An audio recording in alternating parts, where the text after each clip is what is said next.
Well, welcome back to another episode. This is one I'm really excited about going through. We're at Hot Rods and Hobbies in Signal Hill, California, real close to Long Beach, California, and we're getting ready to go in and give you a shop tour. So come on in, Hot Rods and Hobbies. They have a ton of great cars. You're probably familiar with some of their builds. We're going to show you a few on the wall, but come on in, Hot Rods and Hobbies.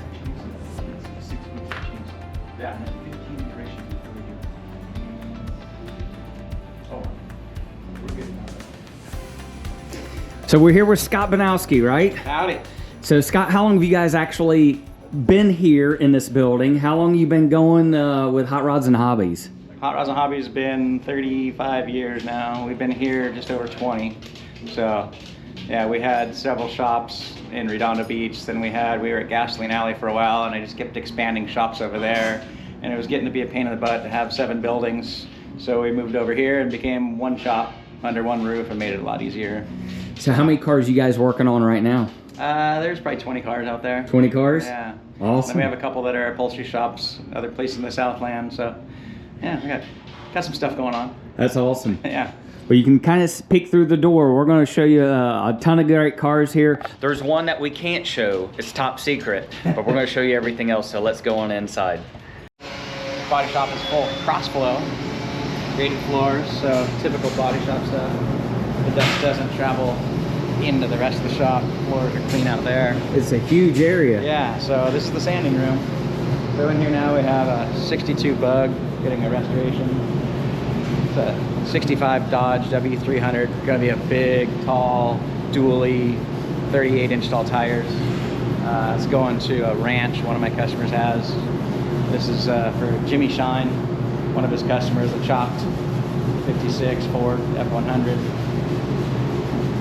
So yeah, this is the sanding room. You can feel the wind in here. So we have intake filters, exhaust filters. The dust stays in here. We pick them up every so often and sweep the floors. But it's kind of nice because you don't track the dust everywhere. Right. So otherwise it looks like that section over there where there aren't graded floors. Right. And then you track that dust everywhere.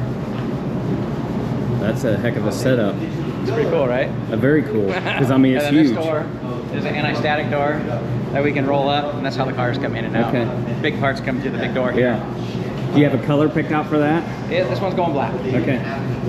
So it has to be perfect. It has to be really straight. So now what we're doing is, we've tabbed out everything so this hood can't move. It's locked in place. Surface the whole thing, block it all out. This is getting ready for primer next, but right now we're trying to get all of our lines crisped up. Got the roof going, and now we're in the back of the cab, and then we'll wrap up into the doors. Well, the camera doesn't probably show it much, but how crisp and straight those lines are, right? Yeah, and you can see it throughout. Yeah, even on the fender lips. Yeah. And then the flow between the cowl and the hood, the flow between the fenders. Make it look like it's one piece, and then you cut out that. So how many guys are working on this now? 2. 2 guys? Yep. Okay. How many body guys do you have? We've done this. There's 4 of us. 4? Yeah. So the bed's ready for primer now. Jimmy's got the rear tail pan for this. He's working on back there right now. He's working on the back of the cab so they kind of don't have to run into each other. Yeah. I like that, how that's all done.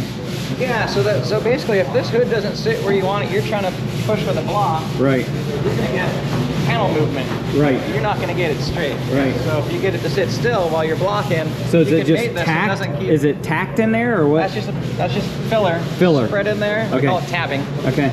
And it just holds it in place while you're doing all your surface work. You just come back out there with a cutoff wheel or a hacksaw blade and just slice that open the hood, sand that back on. I've never seen that. I didn't invent it. Tricks of the trade. I didn't invent it. Thanks, Tyler. Yeah. That's real cool. Yeah, it's a good way to keep things together. We'll do the same thing to the doors, but we have to do a little correction on the door. There's a tight spot right here. Right. And we're gonna cut and we're gonna weld that. Just open that up a little bit. Other than that, that door fits really nice. Someone's done rust repair down in here, probably Jimmy's guys. And so we'll just have just a little bit of surfacing to do to finish where the welds are. And then this will look just like that here by next week. This only took my guys about a week to do that. Really? Maybe maybe 6 days at best. They did pretty good on that one. Yeah, moving right along. What motor's in this one? I think it's got a big block that Jimmy put in with stacked injection. Okay. Yeah. Wow. That's awesome. Now you guys don't necessarily specialize in, you really do anything. Yeah. I don't like to be stuck to any one car. Yeah. Here's a 65 Mustang. This is one of my customers' grandpa's car, so he wants to restore it because it's got sentimental value for him. So we're going to do full cosmetic restoration on it. Okay. And probably end up doing mechanical upgrades on it. That's my kid over there learning how to work on cars, so he's helping out. How old's he? 19. 19. Yeah. Is he wanting to go into this? He's playing with his own and learning on his own, Yeah. so we'll see where he goes, how far he goes with it in this industry. Yeah. So. Well, that's good. We need more young people to get into it. Well, it's better than playing on phones, right? Yeah. This has been an extremely long project. Yeah, let's walk over here. This is Let's walk in front of it. was a 4-door, turned into a 2-door, and that 2-door then turned into a Woody. So now it's a 2-door Willys Woody wagon. Oh, it's a Willys. Yeah. Oh, man. So this has been a very long project for a lot of reasons. It's been in a lot of hands. When I went to the wood shop, it was gone for 3 years. Then the wood guy passed away. It's been already to an interior shop where it sat for a while. Yeah, doing all the metal work on it and the changes. And then COVID hit and it almost took out the customer's business. Finally was able to come back to life. He says, let's get back on it. So we literally just put the body back on last week. We got the chassis done, the motor's done, it's been dynoed already. So wiring is happening now. We're Is starting that a factory color? This is a custom color that we custom? made up, yeah. It's actually a very fine pearl maroon that we made. Certain lights you'll pick up on the pearl. Gives it a kind of a candy effect. Right. That's beautiful. Should be pretty neat when it's all done. I bet, are the doors, has a steel behind it and then Yeah, wood? so this would be, a wood if you know covered. anything about Woody is this would be considered like a tin Woody, where it's Right. all steel inner structures with the wood bolted onto the steel, as opposed to like the 31 over there, it's just floors that are steel, partial wood, and then the wood body bolts on and the wood is just tabbed together. Yeah. This one has a steel inner structure, whereas the early ones don't. What motor is in it? This is an LS dressed up with a Whipple on top and some Arden valve covers. It's an early LS because this project started before LS3s were even around. So, Wow. yeah, it's a very well built LS. And then a Kugel front, what does it have for a This is rear? Kugel front and rear. Front and rear. And this is their early version. Like I said, this project started a long time ago. Yeah, I can the tell owner by was the... actually buying the parts before he even had the car. He already had the motor. He was thinking this was going to be his gasser in the beginning. It was always going to be nose up. It was never going to be a Woody. It was going to have a blower sticking through the hood. So the project changed along its lifespan here. And now we have a render of it, which is pretty cool.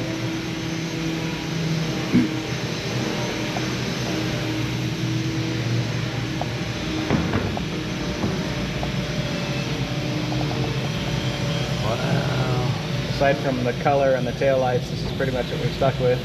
Steve Stanford did this drawing. What year does that say? 2009? 2010. 2010. So yeah, long project, long process, stopping and starting, stopping and starting. I'm just happy we're finally assembling. So it's not like TV where these all take 7 days. Correct. They do not happen in 7 days. Yeah. That thing's impressive. It's gonna be neat. And there's so much detail. I mean, yeah, I mean, so much intricate pieces. The dual batteries and... And the guy wants dual of everything. So it's got dual batteries, it's got dual gas caps. There's a door when you open the tailgate and open the hatch. Then you can open this floor. The tailgate's gonna be all the way out here when it opens, so he didn't want to have to reach over. So he could park either side. He couldn't pick which side he wanted to fill from, so now I can fill from both, I guess. He just likes symmetry. He'll probably always fill to the same one, but he likes symmetry. What was the purpose of the dual batteries? Just for the engine because of that, or just... Yeah, one for all the electronics and lighting. This guy's a lighting guy, so it's gonna have lights and under lights inside of the headliner. There's a lot of lights in the headliner. There's lights inside the doors. There's a lot of like soft lighting. There's lighting in the engine bay. So he's a light and design guy, so he's got a lot of hidden little secrets. Now, did you guys make the trim piece? Yeah, this was made out of brass. This is actually hand carved by myself. We just bought some stock and then drilled some holes and made studs, and I just filed that into shape and then fitted it to the wood, which is scary because you can't really touch the wood. Right. You stain the wood. Right now it's got varnish on it, so it's good, but this was raw when we were doing this, so I had to tape it and not discolor the wood. So yeah, tricky to work with wood because it moves too. So this, on a hot day or a cold day, this gap can change. Sometimes it'll be big, sometimes it'll be small, and you got to let it breathe. You got to let it do its thing. If you don't, it'll crack and separate. That's why things are done in seams. It's got to have a little bit of give and a little bit of movement. Yeah, there's another couple woodies over here that some days the doors don't open. That's a woody. They're kind of weird, especially on a really humid day. Right. A really wet day, the doors will swell, and it's pretty hard to open the doors sometimes. So a lot of woodies have a larger gap for that reason. Right. Some guys will try and perfect them, make them really crisp and tight. I guarantee they're having a hard time opening them on a wet day. Does it have a 41 front end then? Yeah. I didn't notice the grill. Okay. Yeah. And then the motor's going to breathe through a 32 cal door that opens out of the hood. When the car turns on, the cal vent will open and the air box is inside the car under the dash. And then you just Cerakoted these? The headers these are actually, yeah, it's a version of Cerakote that's on there. Okay. Wow. Well, and just the details. I mean, all the plumbing for it. Everything is hard lined. Everything is polished. All the lines are running into the frame. Fuel lines are going through the frame and through bulkheads and doors that we have in the chassis. Brake lines are doing the same thing. Wiring is going in and out of the chassis. Then we have access doors underneath the floors. So all the wiring is going into the side of the chassis there and then going up to the motor. And then this wiring harness comes up through the frame, and then this is going to make it into the console and up to the items in the dash and all this custom lighting stuff. Gee. Here's the problem to hiding everything. It gets tricky to build, so the entire chassis was built and running before we even put the body on because we had to make sure there's no leaks inside the chassis. Definitely don't want fuel leaking inside the frame. Right. So we pressurized the fuel already to make sure that it's not leaking inside that chassis and have a problem later on down the road. But even the structure built to hold the fender. Yeah, right? So this is holding the tranny cooler, and on the other side is the oil cooler, and then this will bolt to the outer part of the fender, and then there's an inner fender that bolts in and supports that up to the inner fender, and there's multiple layers of the inner fenders inside of here. God. There's a lot going on with this car. I'm calculating the hours in my mind. What is in it just to this point? And then we made these because the car's called the Californian. Gee whiz. That's impressive. There's a lot going on there. A lot of work. And it's had several different eras of employees working on it. So picking up, because the car stopped for periods of time, right? Hardships and things like that with the owner. But we want to help get it done. So the hardship is over and it's back on, so we'll get it done. Right. But yeah, it's trying to figure out where you left off when you stop on a project for that long. Right. Wow. And then these are little pockets that were made because the owner wants windshield wipers, which you shouldn't have on a Woody because you shouldn't drive a Woody in the rain or you're going to destroy that wood. Yeah. But because a car's got to have windshield wipers, it's a real car. So it has wipers that go down. There's doors that come up inside of the hood. Remove those on rainy days. Wipers work. The actuators, there's rams that come in here that actuate the cowl to open for the air cleaner. Just a lot of little trick little details. This little step detail here is for the piece of the inner fender that comes along. So it flush mounts everything. Nothing is overlapped, it's all flush mount. The rest of the inner fender side panels bolt on through the cowl. Is it a normal 41 Willys hood? It's longer, and it opens sideways now because it was just such a long hood coming all the way back to the windshield. Right. But so you don't have the normal hinge. Right. We don't have the hinge in the center because the hood is now 12 inches longer than it should be. So now we have it open sideways because when you opened it this way, it was just a giant beak up in the air. It looked ridiculous. Well, and then figuring all that out to get it latched, right? Yeah. Oh yeah. And all that, and not scratching everything else up. And yeah. Well, and once this front end goes on, there's not much of the motor you see because this hood side is all the way up to here. So when you look in, you just get this glow of this engine sticking up. Who did the motor, or where did you get the heads or the valve covers? These are real Arden valve covers that we took the Arden off because we didn't want anybody to claim that we're saying it's an Arden motor because it's not. Right. CBM did the motor, and then these we just made as coil covers. So underneath here are our coils.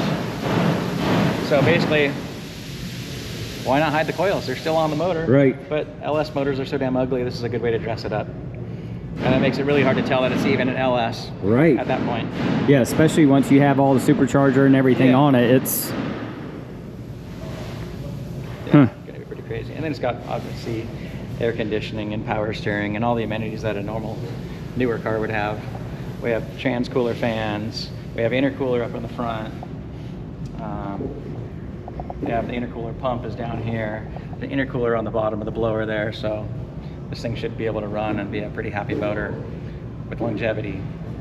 Well, when I blow up the Hemi in my 413 coupe, I'm getting an LS, but I'd put like a Hemi valve cover or something like that, and it could still stick out the side, right? Yeah, like my Hemi does, but that's really neat. Yeah, there's a lot going into that one.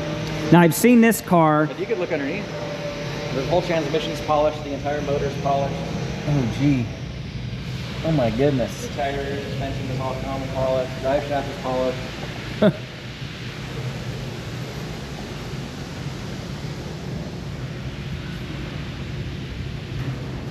Stainless gas tank.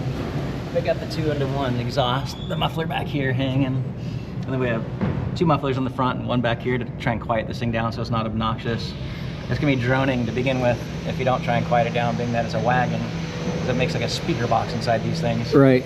Huge tires on it. Yeah. Which is just gonna melt the tires if you really fry the tires. Yeah. Oh man. Yeah. I forget what they dynoed this motor at. It was like 8 something, so it's gonna be plenty of power. It's not on kill, it doesn't have a lot of boost, but yeah, it's in the 800 range. Yeah. And I saw this car at Grand National Roadster Show, right? So tell us a little bit about this car. It's a California car as well? Yep, California car. So 37 Zephyr, and we want to do a real mild custom treatment to it, and do something kind of simple without spending a lot of time and money on it. So we basically didn't want to chop it. Owner didn't want to do that. This was supposed to be the quick, easy car. So we took the drip rails off. We filled all the seams here and here, all the way around. We took off the exterior hinges and moved them inboard. So now the door opens with a different style of hinge.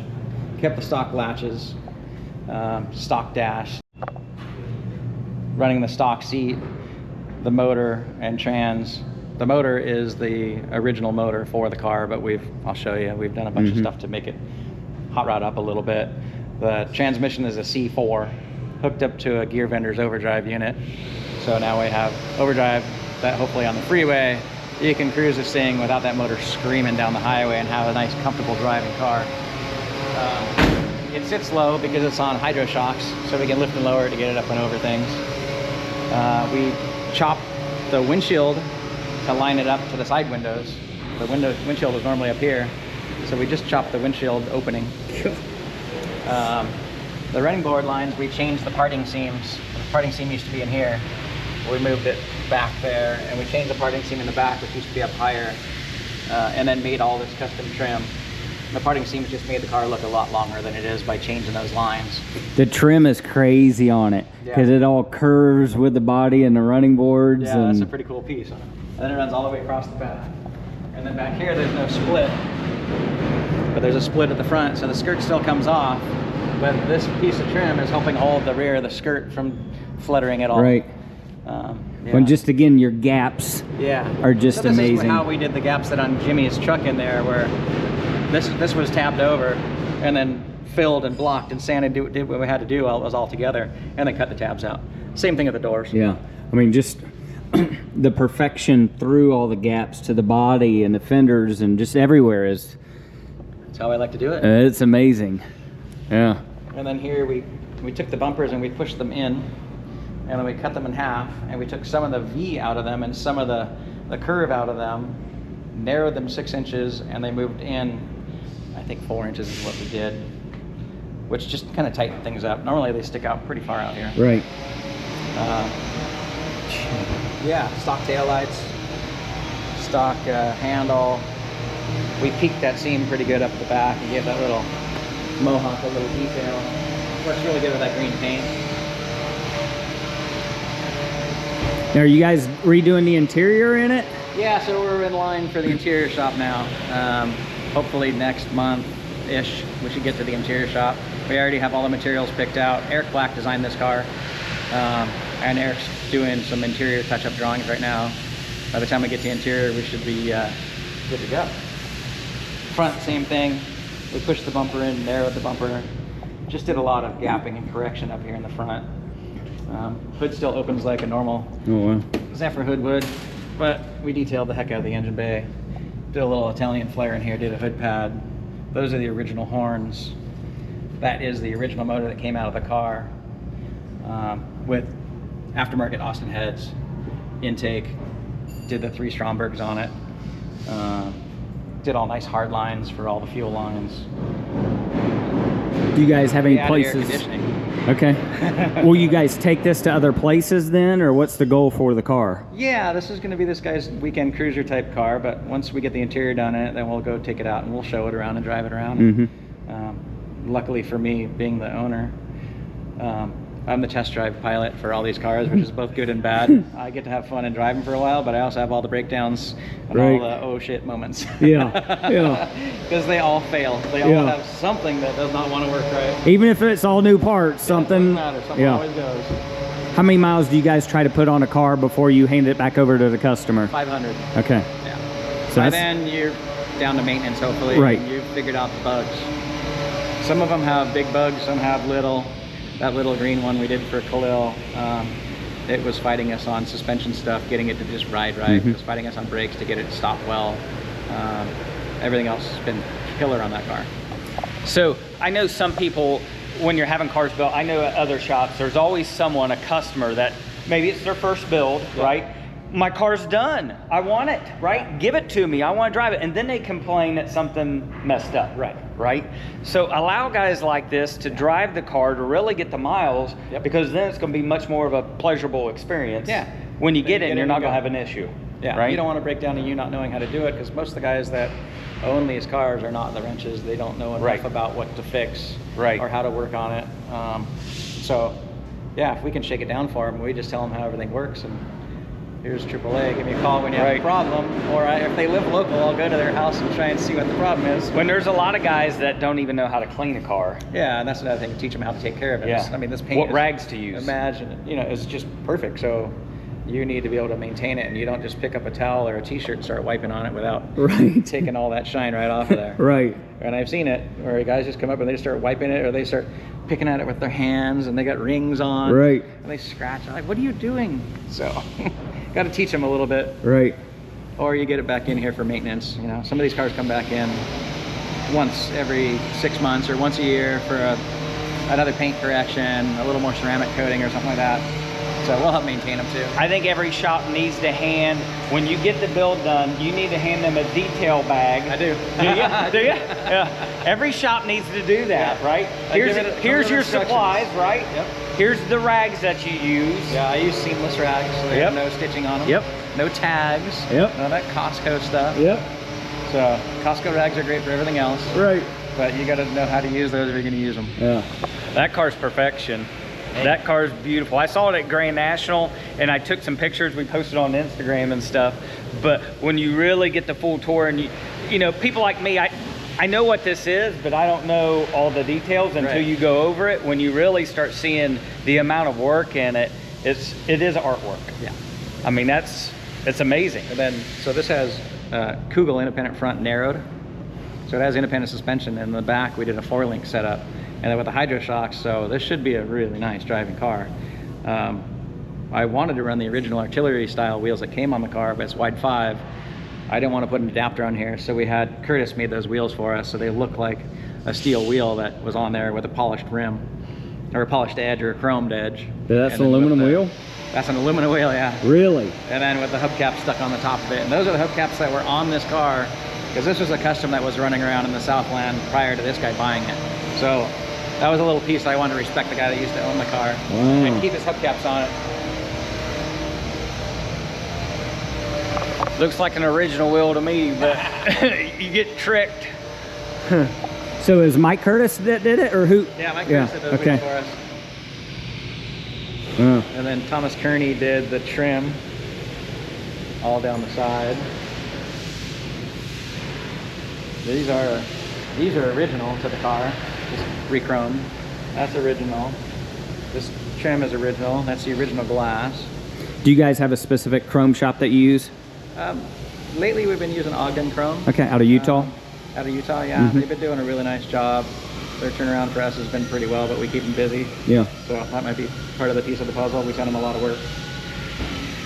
Well, I like how the grill you have polished and then all painted. Yeah, was so that? What's neat about this piece here is stainless, or this piece here is chrome, sorry.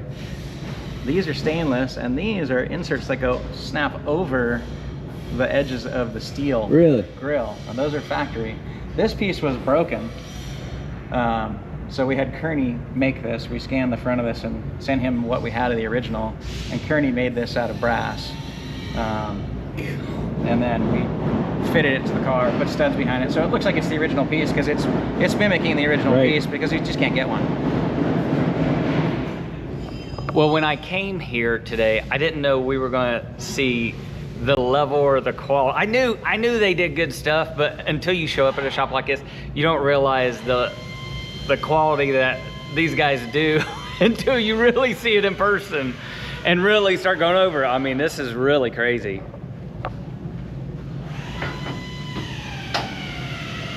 And then our brake lines you see are coming up. We did a pedal box because we have Willwood Masters underneath there.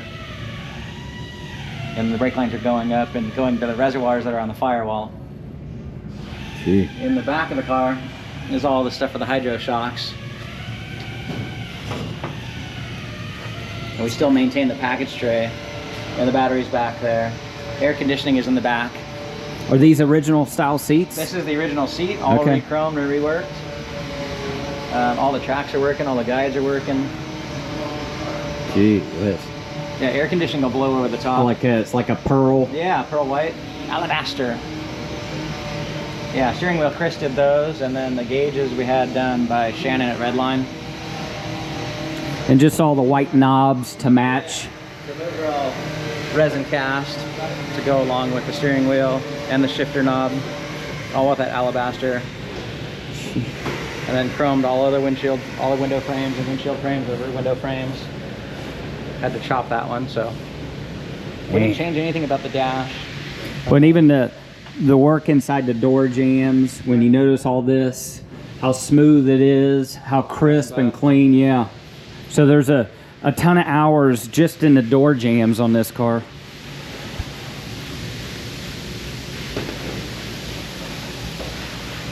Wow.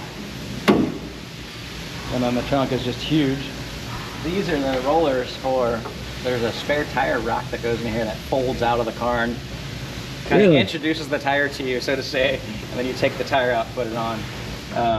We didn't cut them off because it's also part of the rear tail pan support, so we're going to leave them. You know, it's part of the piece of the car that we can put something in later if we want to, or maybe we'll make it fold out into some kind of a little luggage rack, and instead of the tire being there, we'll have a little toolbox, detail supply, something like that in it. But yeah, there's all the AC lines are running down and going through the frame. There's cover panels underneath the bottom of the chassis there to protect all those, the fuel lines and brake lines and all the AC lines. Those are all the relays and solenoids and all the system for the hydro shocks. And the tank for the hydraulic fluid is up there. A lot of planning. Yeah.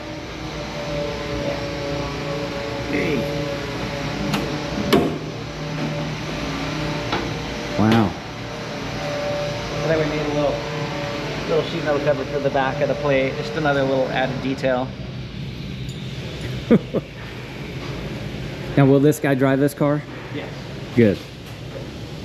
Because I can't imagine seeing this car cruise down the I road. wait to see it driving down the road. This is a guy we've done a bunch of cars for. This one he wanted to build as much as he could himself. So we just did body and paint and did some of the assembly on it. He built his own motor. He did a lot of the chassis work. He did some of the wiring. We helped where he got lost, basically. Good guy, great car. He drives this thing everywhere. He lives down in kind of closer to Del Mar area, so you'll see this thing at the Del Mar shows. He's got a couple other cars he takes down there. Is it a black on top, or is it? It's black. Okay. Wow. And then the same guy that's doing the interior for this did this interior, so this is Elegance. Did a nice clean interior in it. Yeah, it goes well with the car. Yeah. Not a high dollar bill, just a nice cruiser, rides on airbags. Now that's not a high dollar bill for some people, right? Right. But for others, this is a high dollar car. It's not a cheap car. He got the car really cheap, and it came complete with all the parts. Everything was already chromed, wrapped up in bags. Someone had money issues, and he got the car really cheap, so he was in the right place at the right time. Right. The car was relatively straight when we got it, so I would say, yeah, that was one of the cheaper of the ones we've had to do. Right.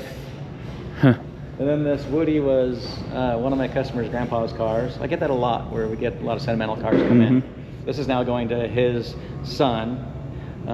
So it's back in here for a little bit of, we haven't seen the car in 12 years, so it just came back, and we put new tires on it. We serviced the brakes, did an oil change, spark plugs, a couple minor little things to do on it. So we're just cleaning it up, and it's going to go back. Now it's going to go to his son. So say third, That's fourth cool. generation family car now. We did a complete repaint on it. We re-chromed everything. We put wires on it. We had to build the rack because most of it was pretty bad, falling apart. And then Doug, at the wooden car before he passed away, he refinished all the wood and revarnished everything. So, yeah, very nice driver. Pretty car. Yeah. Underneath is a Morrison chassis. It's got an automatic overdrive. It's got a Hemi under the hood. Really? So pretty cool little just cruiser. And I work on everything. So this is a 1960 Ferrari 250 GT. This would be Series 1. So this one, my owner bought it. He's got a large collection of cars. He bought this at auction, and it had some issues, but it's a very valuable car. So we brought it to us. We maintain all of his other cars and built him a lot of cars. He's got a lot of Ferraris. We had to re-chrome a lot of stuff. We saved the paint, color sanded and polished it, and it came out just fine. We had to redo the wheels, had to put tires on it, had to rebuild the motor. We sent that out. Well, now the motor's on the table again because whoever built it didn't know how to seal it, so now we're fixing all the leaks.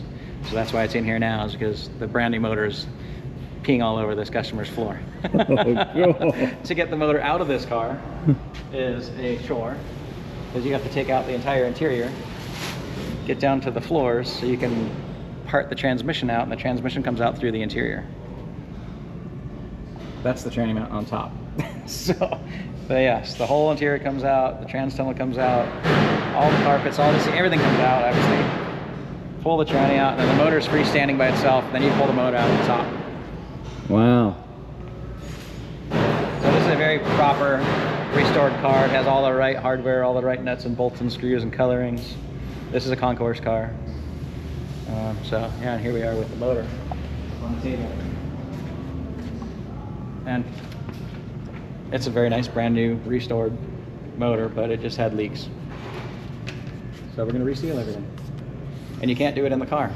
Right. You can't even take the distributors off inside the car to fix the distributor leaks. So yeah, and then the timing chain cover comes off because it has seals behind it. It has seals up in the O-ring section that someone had cut to slide them in instead of doing it with a one piece as it should be. This gasket's next goes on to the back side. That'll get glued to the front of the block. That was leaking. Yeah. How easy is it to get a gasket set for this motor?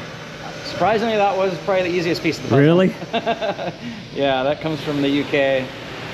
Marinella is still in business, and they're making the gasket sets for us. So, yeah, they're still making very nice, thick gaskets. Proper cutouts, proper holes, proper diameters. They're very accurate. We've had some kits that come that don't fit at all, and we have to make our own sometimes. But in this case, surprisingly, they make gasket kit for this motor. That's nice. Huh. Check out the oil pan. Isn't that crazy? It's got all these baffles in it to keep oil going where they want the oil to go. Ferrari is a pretty crazy deal. Yeah, super crazy. And the intake just bolts this tiny little, these little sections go in between, like little tiny manifolds, and then the carburetor sit on top of those. Cute little tiny pistons in here. Yeah. Wow. Impressive sounding, impressive working. They're very artsy when they're together. Right. They sound great, they run great. What color is the top on it? Black? It has a hard top, and it has a soft top, and the soft top's black. Okay. And it has the hard top that came with it as an accessory, and that's a super rare piece. Luckily he has it, and it came with the car. Otherwise he was going to have us build one, but it was missing some chrome on it, so we had to make all the edge chrome for it. We had to make the grille for this car. We had to make a couple pieces that were just damaged or not done well enough to be a concourse car. Yes. This is another tribute car. This was one of my customers I've done several cars for. This was his grandpa's car. Grandpa sold it to a guy that owned it up north near Fresno or something like that. And my owner found it and told the guy if he ever wants to sell it, get a hold of him. That guy got really sick, got Alzheimer's, and listed the thing one day on OfferUp or something like that. My owner just happened to be on OfferUp that day or whatever forum he was on, saw his grandpa's Woody up for sale, ran, bought it, took it, because the guy actually forgot. So luckily he got his grandpa's car back, and this is it. But my owner is also 6'2". He's giant. So how do you fit a giant in a 31? So he wants to try to maintain grandpa's car a little bit, but he wants to personalize it too and make it more drivable for what he likes to do. So we pushed the seat back. That was the first thing. Made sure he fit in it. So the middle row's missing. The middle row is now in the back of the car. So now it's a 4-seater, not a 6-seater. We had to move around the steering wheel and steering column, move the pedals around a little bit. He wanted a little bit more modern drivetrain, so it's got a small block with an automatic tranny with injection. It's got Kugel independent front, narrowed, with disc brakes in the front, drums in the back, Dayton wire wheels, and power steering. Did you guys paint the wheels? No, the wheels straight from Dayton. Yeah. Yep. Gary's great over there. He does beautiful work.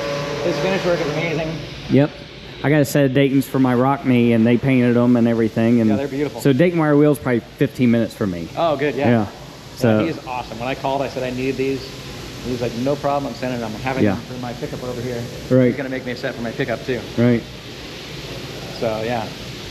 And I noticed you guys actually shaved the sidewalls as well. Yeah. So these are Diamondback Auburns. So they did them. Okay. And you can order them shaved. Yep. They look great shaved.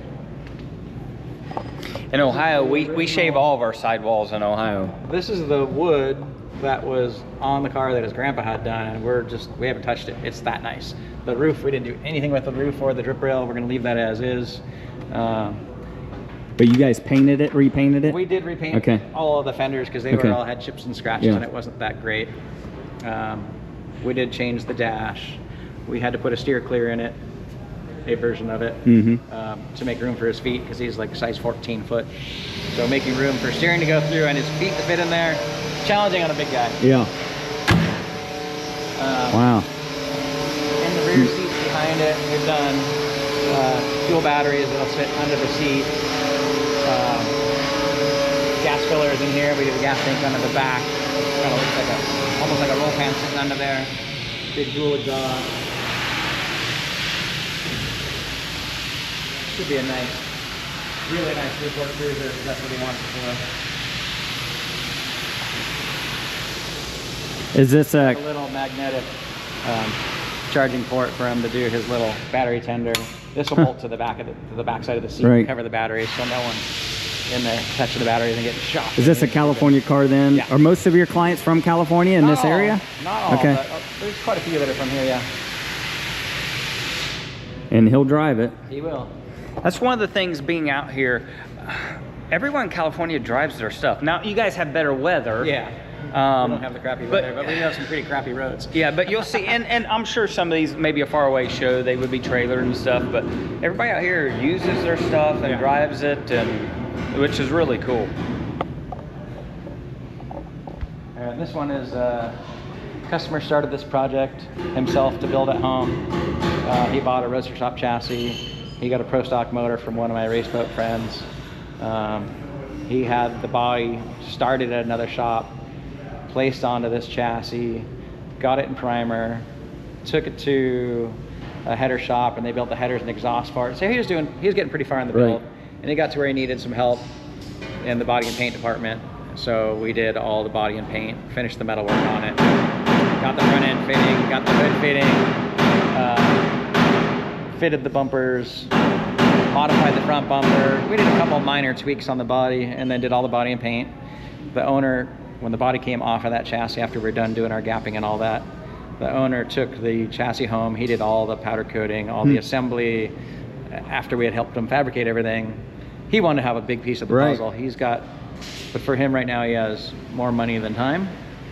He really wanted to do as much as he can, but he's realizing he doesn't have the time. He'll never get it done. Right. So he's like, okay. So he brought it back to us and said, can you please finish? Right. So here we are. We're wiring it right now. We got the motor sitting pretty in there. We got everything hooked up to it. We got the radiator back in. We're making all the AC lines right now. We're getting all the wiring up for the headlights, for the fans. All the wiring is already into the motor. Gee. What motor is it? So this is a big block Chevy. This was a pro stock motor. It came out of a race boat. I do a lot of circle boat racing. I hang out with those guys a lot. And this was one of Dave Rankin's motors. Yeah, Jack's a machinist, the guy that owns this car. So he made a lot of little cool parts for this car. And he can handle making a lot of stuff. He just doesn't have the time. His machine shop is too busy for him to be screwing with the car. And on the weekends, he wants to hang out and have fun, not work on his car every day. Right. Wow. So then back in here, we have, this is where All the parts. I do all the color sanding and polishing. So right now I'm doing the parts for that car. So these have all, I just finished these yesterday. So color sanding and polishing, and then I'll take and go to the back sides of these now. I'll mask them up. I'm gonna do the back sides in black since that's gonna be seen from the engine bay. Don't want to have any green showing in there to look odd. Paint back sides of these fender extensions black. I'm doing the bumper now. Everything gets color sanded buff. Here's the hood for it. So now this is done. I'll flip this over. I'll paint the back side of this black. So yeah, lots and lots of sanding. Here's the hood and hood sides for that 31. So this is freshly sprayed. Pretty nice. Yeah. But it's still gonna get color sanded buff. Right.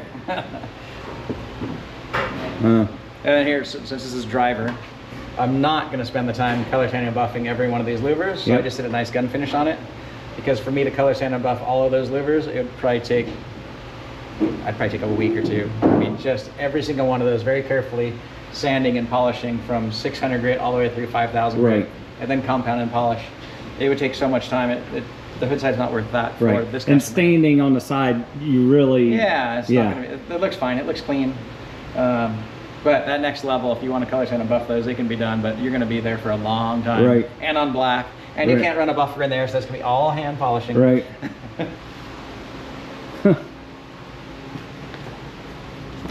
Tesla booster that he was Yeah, talking that's the Tesla booster.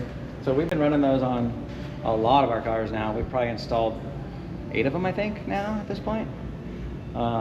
They're amazing. 2,800 PSI. Yeah. It will throw you out of the car. If you have big disc brakes like this car does, it's massive power. Wow. So, yeah, Troy Chapanier is the man on figuring out how to make that work right and friendly for us builders to use. Absolutely. Mm. And then we went e-stop on most of our cars. What's the e-stop? E-stop is for the parking brake system. Okay. It's push button electric brake like most modern cars have. That's what my 5 window then has. Yeah. Yeah. So they work Instead of great. having a handle. Yeah. Or the foot pedal on this car, and then Right. running all cables everywhere. There's no room for cables onto this with the Roadster Shop chassis, so we have to mount this behind the seat. Mhm. And the cables are going to go here and loop around and go through the floor to be able to get to the wheel without that cable being Right. pinched or crimped or Right. in a weird position. There'll just be a little cutout in the back of the seat right there to conceal that. Fuel systems are already in the car. Wiring's already in the car. Battery is already mounted. The owner made this gas tank himself, Did so yeah, he can fabricate. He can make some stuff. He just doesn't have the time. So then the Mustang, another one. For some reason in here, usually we get 2 of everything. We already had a 31 Model A. Now we have another 31 Model A. There's always going to be 2 Ferraris. There's always going to be 2 Woodies. It's just weird how things come in 2s. So I'm going to guess another Camaro's coming. And obviously another Mustang just showed up. So yeah, so this is basically a resto mod. Newer suspension, front and rear, newer motor, upgrading to a small block Ford, air conditioning, all new chrome, nice body and paint, nice fit and finish. This again will be a really nice cruiser. Upgraded the steering, upgraded the brakes. Didn't get too crazy with radical suspension, but there's some nice bolt-on upgrades for Mustangs. Right. That'd be a neat car. Here's the beautiful carbs for that Ferrari and the transmission for that Ferrari. So, more stuff we got to clean up. 48 Chevy, convertible. This is not black, it's green. Put a 46 grill on it. We took the chrome trim and the peak out of the hood and got rid of that. Jimmy Shine calling. We took the peak out of the hood and got rid of the chrome on there to kind of smooth it out a little bit. We took the trim off the side of the car and smoothed it out a little bit. We did big and little combo, like a Bobby Alloway style here. Right. Got rid of the trim down the side of it. Just tried to smooth it out and give it more of a California kind of cruiser look. Chopped it 2.5 inches at the front only, so we gave it a little lean to the top. Topped the bumpers. Did some custom taillights. I honestly can tell you, I can't remember where the hell I got those from. Did you guys make this tail pan? So the tail pan we shortened. Yeah. That is the original tail pan, but we shortened it quite a bit. We shortened the bumper quite a bit. We tucked the bumper, got rid of all the bolts on the bumper, got rid of the big ugly handle that held the license plate up in the middle of the trunk Right. to smooth things out a little bit, and then made a license plate mount that comes off the bottom of the frame. I bet it pops out in the sun because right here it looks Yeah, black. it It's is green pearl. It's a very dark green pearl. And then Market Elegance did the interior. oh yeah. Very nice and clean. This is also a virgin car builder. He's never done one before. So we have to keep it as simple as we can. Turn the key on, turn the AC on, open and close the doors and drive the car. Don't get too complicated, not too many electronics. Try and make it so it's fail safe. We're waiting on the coilovers, which started leaking, to come back, and this is ready for test driving. So we're done. Nice. So Yeah, the door's shut nice. doors fit nice, pain in the butt to do on a convertible. This is a full Morrison chassis. This is a 525 horse LS3. No dress up on it. It just has custom valve covers on it. But the owner's never going to open the hood. He probably doesn't even know how to open the hood and probably won't care to show off the motor. Just one of those kind of guys that just wants a cool convertible. His last name is Fisher. Yeah. Body by Fisher. Oh, So yeah. that was his main requirement he had to have. He had to have a Chevy. He had to have a convertible. Then this is what he found. This one we did the same thing. We got rid of the fender beading and fitted the fenders really, really well, so we didn't need it. Huge wheels in the back. Fitted everything nicely. You guys do a heck of a job on your gaps. Wiper delete. Since it's a California car, you shouldn't be driving this thing in the rain. I told him no. Same thing, front apron, we shortened it, pushed the bumper back, shaved all the bumper balls. We just try to give it really, really clean look. Right. On these cars, the headlights stick out pretty far. So we Frenched the headlights, not necessarily the bucket, but we fitted the bucket, or the trim ring well, but then made the bucket deeper to push the headlight back further. It's kind of a baby French. Super clean car. Owner's gonna be super excited. His birthday is this month, so I'm hoping to get it to him this month for his birthday. Heck of a birthday present. Yeah, that'd be good, right? Yeah. That one you can't really see yet, so we won't show you yet. This one's super cool. 68 Charger. The owner has his own vibe on what he wants to do with it. I like Chargers, but I think they're too long. He likes Chargers, he thinks they're too long, so we're a perfect match. So we took 3 inches off of the front, we took 3 inches off the back. We basically cut the fender in half, slid that back. How are you going to cut the hood without warping the hell out of the hood, redoing all the inner structures, moving the hood, like there's so much to do to cut a hood in half. So we're pushing the hood back into the cowl, and we're getting rid of the vents that are in the cowl. This will have AC anyways. And then we'll have a little scoop up here, which is where the air will come into. So the hood just slides back while the front end comes back. Same thing here for the rear. We cut the car through there so we could save the trunk without having to shorten the trunk. We didn't want to screw with that back window, so we slid the whole back window forward, the whole back of the car forward 3 inches. Now the car has got more of a kind of a NASCAR vibe. We also then, because the car got sectioned over the chassis, channeled over the chassis, that's why the car is low. It's not because we did anything to the suspension. It's sitting on a Morrison chassis, but the body's been dropped. With doing that, we had to raise the wheel lips because when these things were down here, it just looked like the car was kind of taking a dump. It didn't, the proportion wasn't right. So another killer Eric Black render.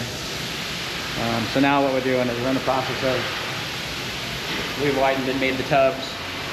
Now we're preparing, this is our jig that's holding the body, so we'd actually take this and slide this body back and forth, because the owner wanted to see what it looked like if we went 5 inches or if we just went 1 inch. So we made a jig so we could slide this around until we got proportions right. We can get the car out, the shop's big enough, we can just push the car out and stand back. And we played that game with him until he could see, because he had so many renditions from Eric Black of 1 inch, 2 inch, 3 inch, all the way to 5 inch with a chop, with a section. Like there was a million combos. This is the combo that worked. So now we can weld it up. So now we're doing all of our, before we weld it up, we're gonna make sure we have our chassis done. So you can see now the body is dropped over that Morrison chassis. So now we have to make all the floors, trans tunnel, and everything to fit with the chassis inside the car now. That raises the motor, that raises the tranny, it puts everything inside the car. So you gotta do a lot more to make that fit. He chose a Gen 2 Hemi. Another problem for that is it's such a big motor. Where are you going to put the motor? You have to push it back. So we have to push the firewall back. It's a good thing we're shortening the car in the front and moving the firewall and the hood back, because now we'll have room for an air cleaner. We need room for headers. So the motor has to go where it had to be, right there. So we've already locked in and made body mounts, or made motor mounts and tranny mounts. So the motor's happy there. We have room for headers. We have room for steering. So to make all that fit in here with such a big motor, but a section car, a channel car is tough. So much planning. Yeah, a lot of planning. And we have, you know, if you've ever watched or dealt with anyone like Eric Black or anything like Morrison, when you deal with Morrison, you can tell them what you want. You tell them your ride height, your wheelbase, your track width, every spec you need to know. They'll give you a drawing. They don't want to call this a blueprint. They give you a drawing. I've given the measurements of where I want this thing to sit, how I want it to be, how high I want my frame horns in the front and the back, where I want it to pick up where the bumpers are going to go maybe, what's my width of my car between rockers so I can set the body into it, and they'll give you this drawing. And then they'll build you the chassis. It's amazing, and it's already engineered to turn and work, and everything is great. And then Eric's drawings, there's a finished drawing inside there I can show you, but just showing how well the car is going to look and have a European flair. It's going to be pretty cool. How long do you think this car will take to complete? It's probably a 2-year project. Really? Yeah. That's quick. I think it's kind of quick. That's very quick. But there's no rust. Other than that back window, there's no rust. So you got a good foundation. Yeah, we have a killer foundation. There's nothing even wrong with that door. The quarters are super nice. The worst part on the car was this dent in this fender that I did myself. I had a little runaway car moment, and I was trying to slide it. It was in the other table inside this door here, and I was sliding it around the corner with the forklift to get on the chassis table, and this kissed the the side of the beam here. Oh, So yeah. it's pretty minor. Like, we got this. Right, right. I think you can fix I it. think we can fix it, yeah.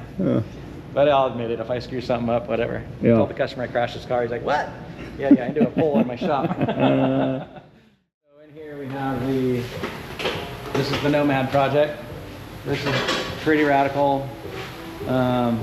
This is the customer that wants everything to have modern amenities. Wants crisp, tight, perfection, doesn't like seams, doesn't like hardware. So all the trim, for example, is all one piece. There are no seams in that trim. All the trim mounts from the inside, glass sides up against it. There's clips normally everywhere, or overlaps on all those. He doesn't like those. So he wants smooth. Back here normally there's a handle, push button to open this. So we extended a rib, got rid of the handle. Now it's remote. The bumper got pushed and then tucked. He doesn't like the hinge exposed on the back, so we made inboard hinging. So we did remote tailgate. The hinges we have moved inboard. So now they're in here. All the wiring is contactless, so you don't accidentally, we didn't want wires going across or getting pinched or kinked. We can't really run them through the hinge. Engineering to make that hinge work, make the tailgate work, was a nightmare. People have tried it. I've talked to people who have done it. They'll never do one again. I probably won't do one again, and I know why now. We had to make this whole tailgate. When you make this hinge open this way, you make mounts to the back of the chassis to hold it, and you want it to open flat, you're gonna hit the bumper. Right. So we had to shorten the tailgate by 2 inches. We had to raise this back panel by 2 inches, which opened up a can of worms. Now you gotta make a new jam. You gotta raise the jam. You gotta make a new tail panel. You gotta change all the pivot points on this thing. I mean, there's so much metal work just This entire inside thing- this. This is handmade. The entire tailgate is handmade. We have a crash bar in here. We have support bars in here to keep some of the flex out of it. This is an access panel, clearly. These are soft close latches from a BMW. Solenoids to open those soft close latches. And then when you close it, since you don't have the handle anymore, and you don't want to pull on it, you don't want to slam these things, Oh, you don't slam it at all. It's soft close. God. But now you see that distance there, because this would crash into this with these ribs being so tall. So, and that's also because we moved the bumper in and tucked everything and got too much in the way of the tailgate. Inside of here we have our battery cutoffs and our charging ports. That side's a gas tank. We made our own center section to this bumper here and gave it a straight because the vibe of this car is Ferrari. F56 is the name of the car. As you see the details in the drawings, you'll see why. It's not a Ferrari, but it's got the theme of it, the colors of it. Some parts from Ferraris are on the car. Exhaust tips are Ferrari. If you look underneath, it's all independent rear suspension. Now we're building the new exhaust. We already ran the car and drove it, but it was too loud, so we're changing the mufflers. But this is Morrison independent, front and rear. Goodness. I think I could probably buy a car for what is in the back end of this. And then here, which is not in here right now, but you see the tub work is nice and clean. We pushed the tub all the way to the chassis and made it almost seamless where it's flowing with that frame. We've made the rear frame rails and curved them. And then there's inner panels that I'll show you on a table out there we've already made. So there's mud splash aprons running throughout. The batteries go on the back, so we got to cover the battery so water and mud isn't going in. We have rubber seals behind all that. We have backers behind here where the trim is going to go to double that up so you're not bolting onto just sheet metal where these things normally show the waves. These are hidden door handles. Why are we locked?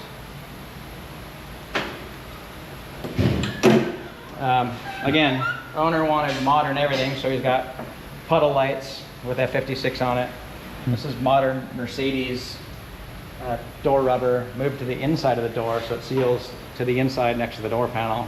They don't have a second seal out here, so they have double seals. Owner doesn't want wind noise. He likes modern cars.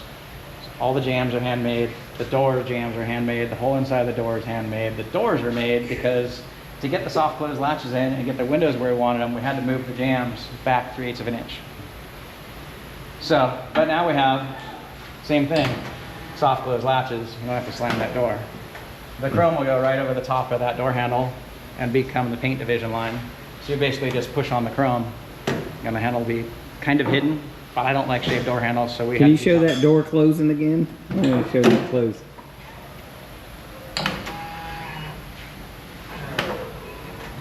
No slamming.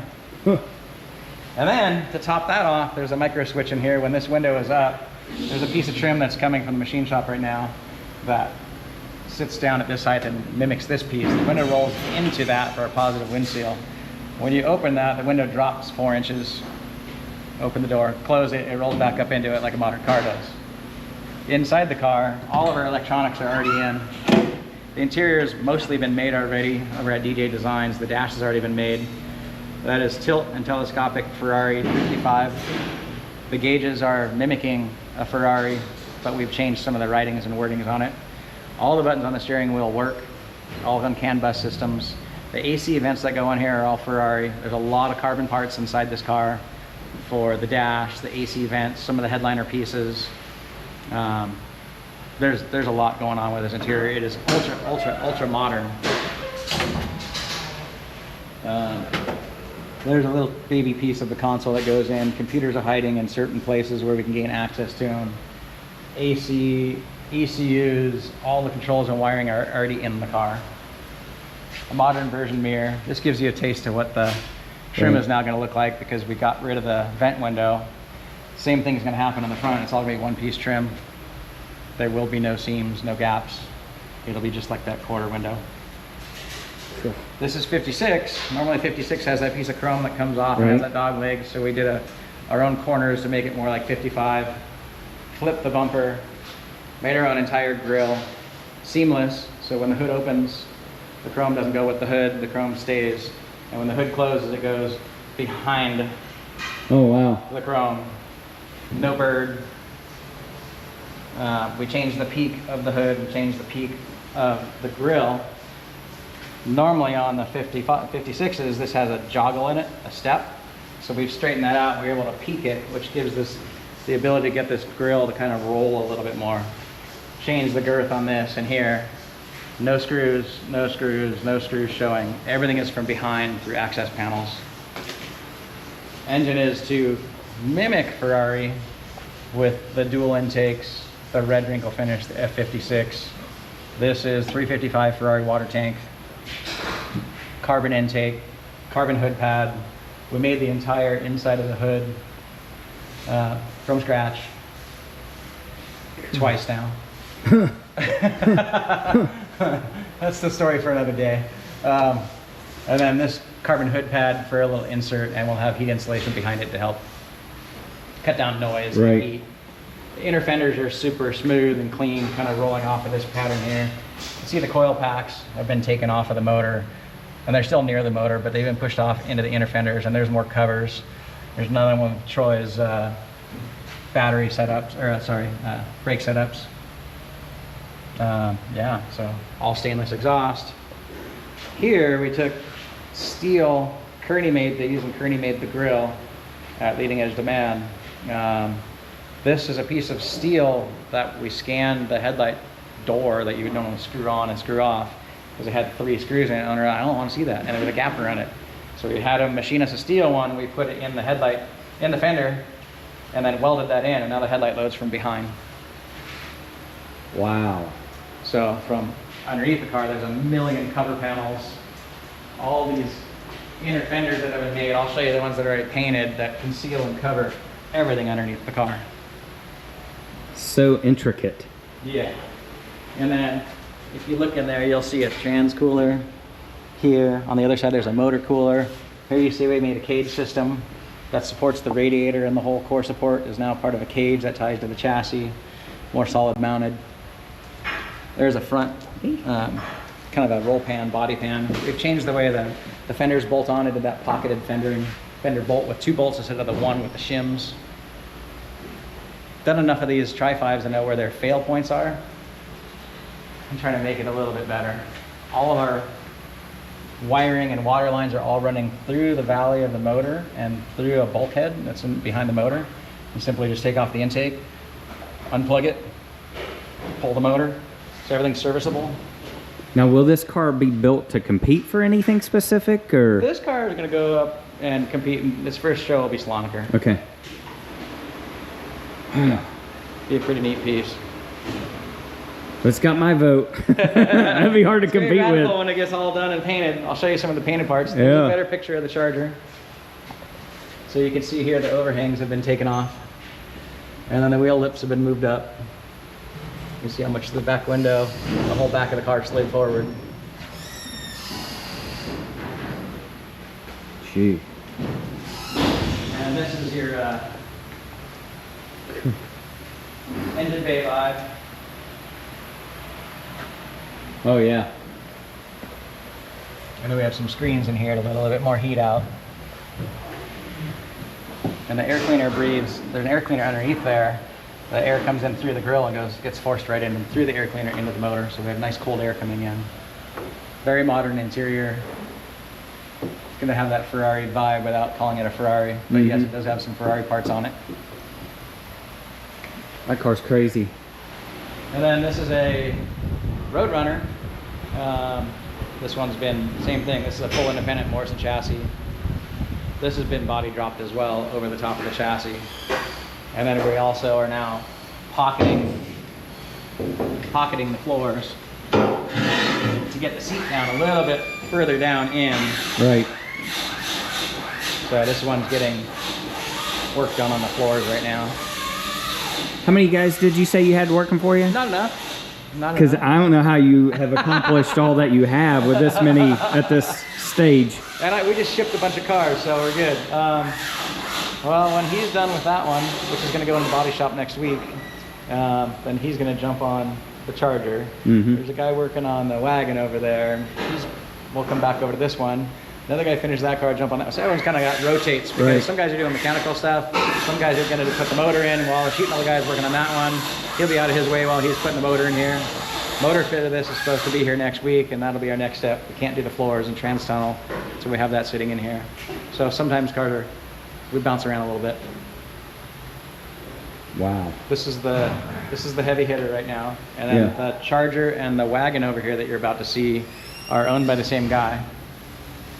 This one's gonna be for his wife, and this is gonna be his personal car.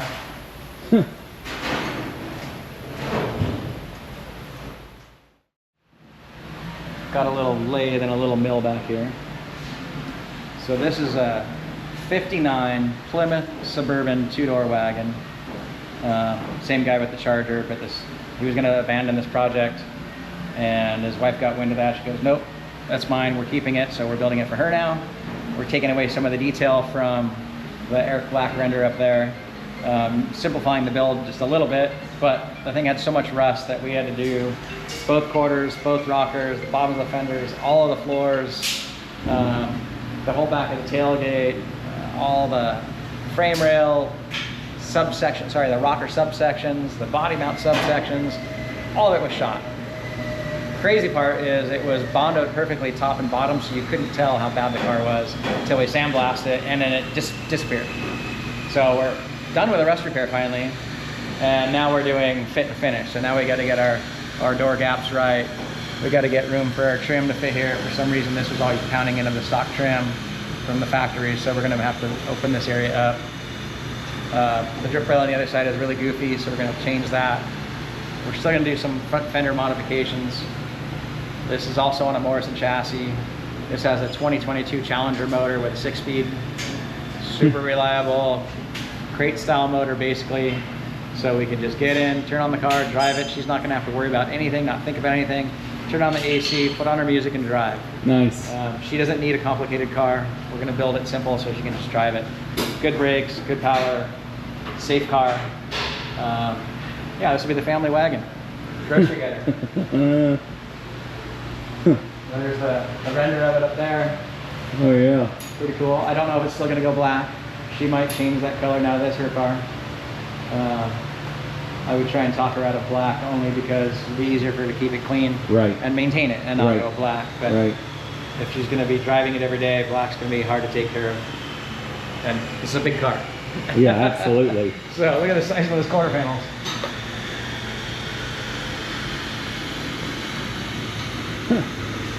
And it looks like Christine from the front. So right now we're kind of in the final gapping mode on it. Yeah. Final fit and finish. make sure the metal piece of the puzzle's done, and we'll move on to our fab of building exhaust, brake system, fluids, radiator, gas tank, steering. That's the next piece of the puzzle for this one. So Scott, how do people actually, we haven't touched base on this yet, and we'll tag all the information below, but how do people get in touch with you guys? I mean, we're in Signal Hill, California, Yep. right? Yep. Give everybody Instagram, or what's the contact, and how long of a wait before someone gets a build in if they were to do so? Yeah, that's a good question. So yeah, we're in Signal Hill. You can just look up, Google Hot Rods and Hobbies. Yes, we have an Instagram page, but I don't maintain it a lot. You can look at me on Instagram if you like. You can email me, scott@hotrodsandhobbies.com. You can text and send pictures. You can email me pictures, whatever you want to do. But yeah, every build's a little different. So some are easier, some are harder. It depends on how long they take before the next one can come in. Do you have a waiting list? Kinda, yeah. Okay. Kinda, yeah. Because that's typical. Yeah, sometimes I have a couple builds that want to come in, and I'll bring them in if I think I can squeeze in, depending on the type of work going on. If it's going to be something like that Nomad, they're going to be waiting a little bit. Right. If it's something as bad as this was with a rust repair, they're going to be waiting a little bit. But if it's like the Mustang you saw out there, where it's body and paint, we can jam right on that one and get it going. So if it's in the metal department, we have some priorities right now on a couple cars. They're going to carry me through another year or so. So there's going to be a waiting list on the big stuff for sure. Right. But with that being said, I have one big one coming in that we can't get on the metalwork right away, but he's on the list. The chassis is already coming. The body's already at the blaster, so the prep can happen on some of these cars, because a chassis getting built by Morrison can take anywhere from 4 months to 8 months, depending on their waiting list. So a lot of times I'm pre-working a lot of these builds to get parts ready. Right. Sometimes you can already send parts out for stripping or deplating or dechroming, or get the teardown piece of the puzzle done, get it blasted, and then you know where you're at, so you can maybe kind of budget for how crazy things are going to get. Right. Wow. Yeah. Well, we hope you've enjoyed this. Do we have any more to see? Oh, I think we're done. We're good. All right. I can show you a couple more little pieces. Okay.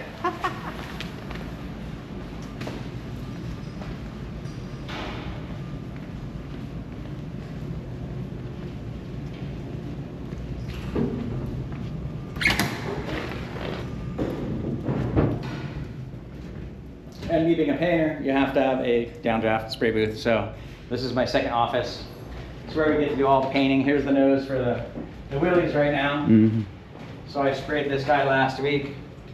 So now this guy's ready for color sanding and buffing. So gotta have a clean booth to do clean paint work. And yeah, so this is where I hang out.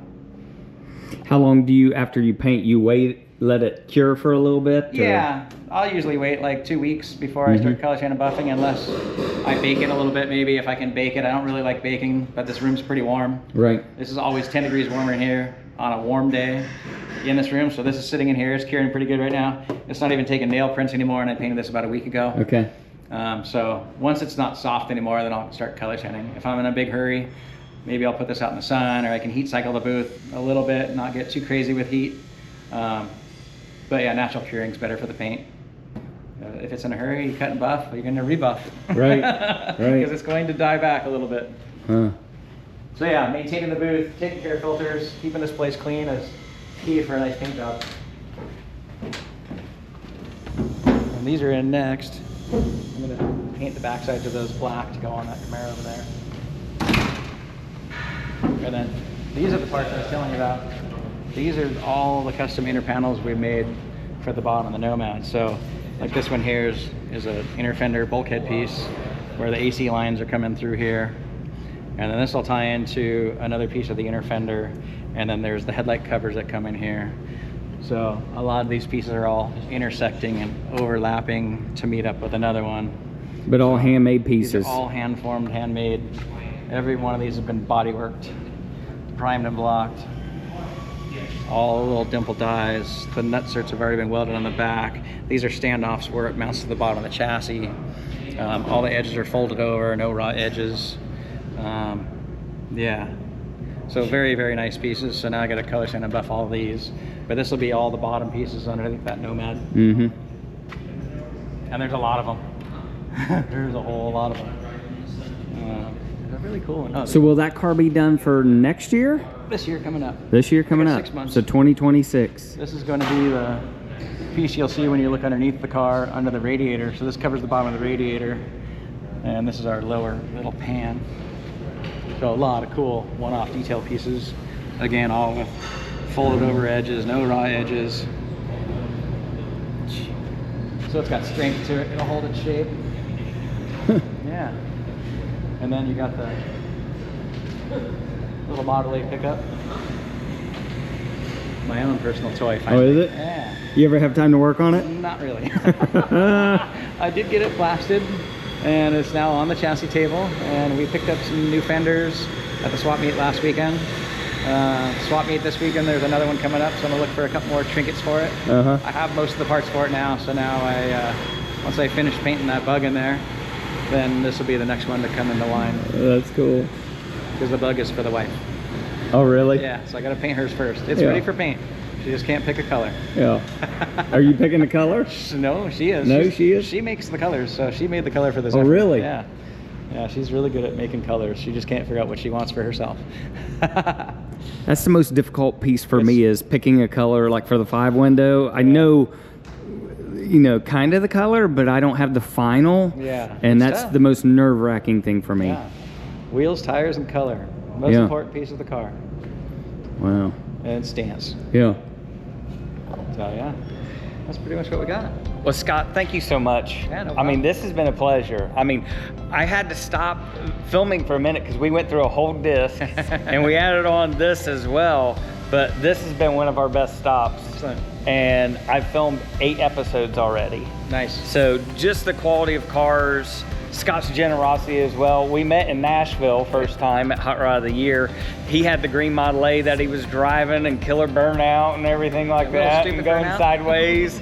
But what a stop. Check out Hot Rods and Hobbies, again, near Long Beach, California, Signal Hill, California. We'll put in the comments below all their social media, their contact information, but give these guys a call for your next build, because it's crazy here, and crazy in a good way, but we're excited to see that Nomad next cool. year as Longer. well. Here we So.